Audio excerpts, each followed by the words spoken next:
O Concello de Vilanova traballa para crear o seu centro de día, un servizo que dende o goberno local ven necesario pero insuficiente.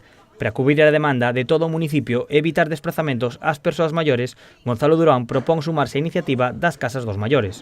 Unha medida proposta pola Xunta, segundo a cal, calquera veciño que o solicite pode coidar os anciáns. Hacer un centro de día por parroquia es imposible, pero este concepto que sacó la Consellería, que se le llaman no centro de día, sino Casa dos Mayores, es un concepto mucho más simplificado y estriba en lo siguiente. Un vecino solicita, por medio de una asociación o a nivel particular, solicita a la Xunta la subvención para hacer una casa dos mayores.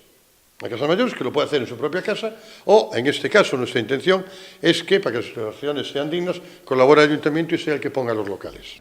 Durán asegura que porá un centro en todas as parroquias a disposición dos solicitantes e cubrirá os gastos das instalacións.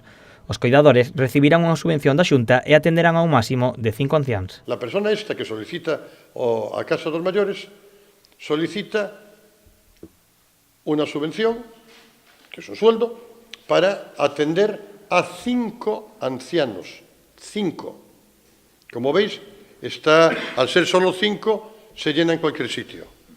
Incluso se encargará de buscar, oye, si tú vas a trabajar, quieres que yo quede cuidando a tu padre, a tu madre, lo que sea. A 5. A 5.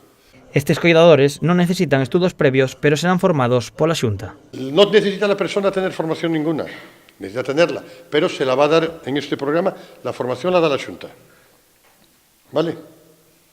Y con esa formación que da la Xunta, cada persona atiende a 5 dependientes. Nestas casas dos maiores, os anciáns non terán que facer fronte a ningún pago nin desplazarse da súa parroquia. Ademais, permite a creación de novos postos de traballo. A pesar da implantación desta medida, o Concello abrirá tamén o centro de día para os maiores que necesiten máis coidados.